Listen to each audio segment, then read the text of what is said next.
Hasil Pilpres Amerika Serikat akan menentukan apakah Trump akan kembali ke Gedung Putih untuk 4 tahun ke depan atau Joe Biden yang akan menduduki Gedung Putih sebagai presiden setelah 8 tahun menjabat sebagai wakil presiden mendampingi Presiden Barack Obama. Dan rekan Patricia Mappelia akan menyajikan profil singkat serta sejumlah kebijakan utama Trump dan juga Biden. Silakan Patricia. Baik, Rudy dan juga pemirsa, kita akan melihat bagaimana Donald Trump maupun Joe Biden yang masing-masing memiliki perbedaan mendasar dalam sejumlah kebijakan mereka. Namun sebelum kita membahas beberapa kebijakan mereka, lebih dulu kita membedah profil dari Trump maupun Biden.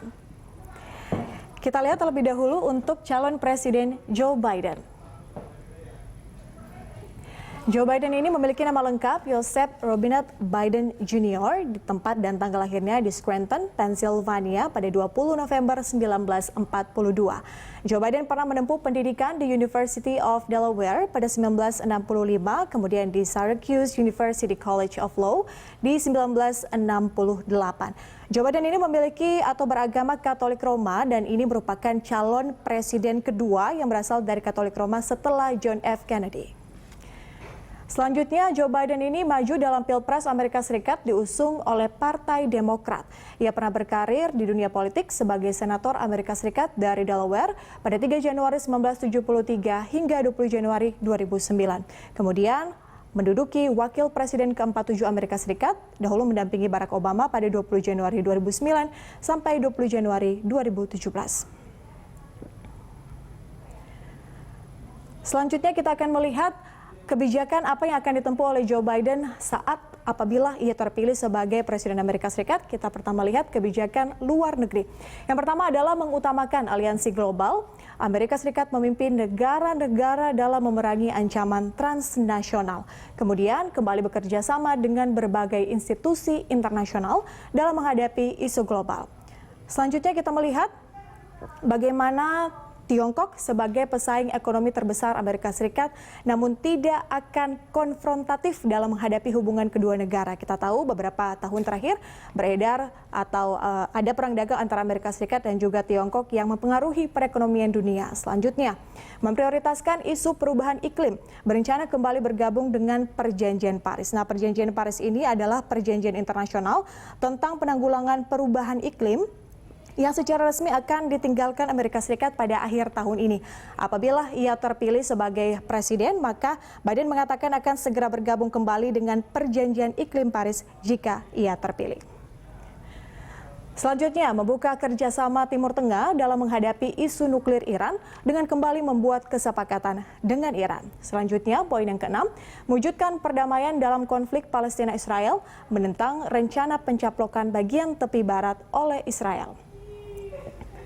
Selanjutnya, berencana mengakhiri dukungan Amerika Serikat terhadap Arab Saudi dalam Perang Yaman yang juga merupakan salah satu isu aktual atau isu penting pada pemilihan Pilpres ini.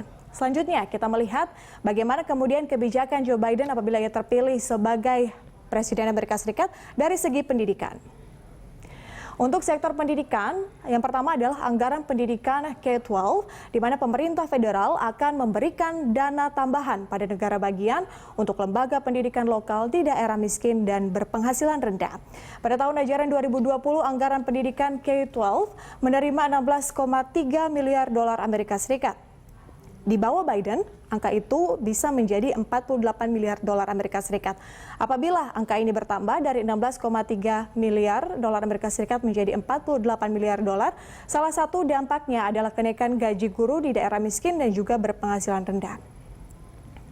Selanjutnya adalah terkait dengan pilihan sekolah, mendukung sekolah piagam publik yang lebih tradisional, menentang keras pendanaan federal untuk voucher sekolah swasta dan sekolah nirlaba ini yang juga kemudian bisa dikatakan berbeda begitu dengan kebijakan yang akan ditempuh oleh Trump. Kita akan lihat nantinya. Kemudian berikutnya adalah dana bimbingan karir, menginvestasikan dana federal ke dalam pelatihan kejuruan. Kalau di kita biasanya kita sebut dengan SMK seperti itu, menciptakan kemitraan antara sekolah menengah, perguruan tinggi dan juga bisnis. Setelah Joe Biden, kita melihat calon presiden Donald Trump. Kita lihat terlebih dahulu profil dari Donald Trump sendiri. Donald Trump memiliki nama lengkap Donald John Trump. Ia lahir di Queens, New York pada 14 Juni 1946 dan pernah menempuh pendidikan di Fordham University pada 1964, kemudian melanjutkan di Wharton School of Finance, University of Pennsylvania di 1968. Trump ini beragama Protestan dan maju dalam Pilpres Amerika Serikat didukung oleh Partai Republik yang kalau kita lihat karirnya sendiri memimpin bisnis properti dan bisnis lainnya di bawah The Trump Organization sejak 1971 yang kemudian langsung menjadi presiden ke-45 Amerika Serikat. Selanjutnya kita akan melihat apa saja kebijakan yang akan ditempuh oleh Donald Trump apabila ia terpilih sebagai presiden Amerika Serikat.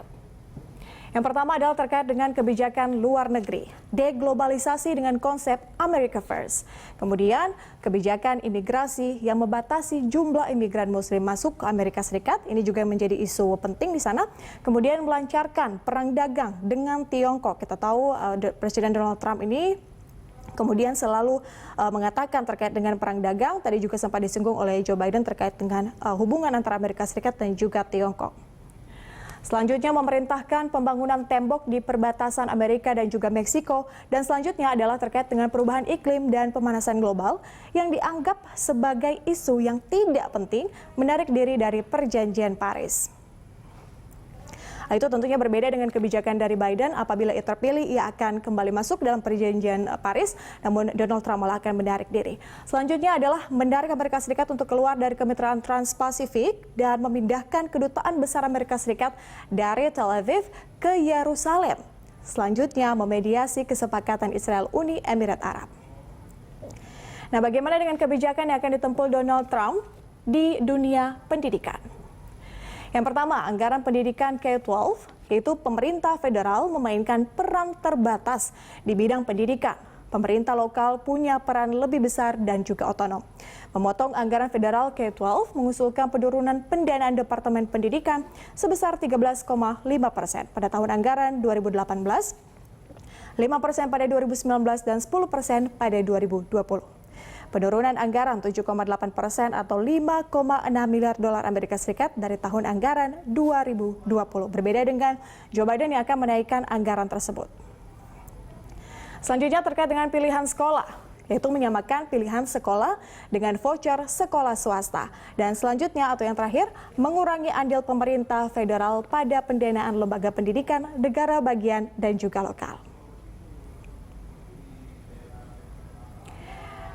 Demikian sejumlah informasi terkait dengan profil dan juga kebijakan-kebijakan yang akan ditempuh oleh kedua pasangan calon presiden Amerika Serikat. Kembali ke Anda, Rudi.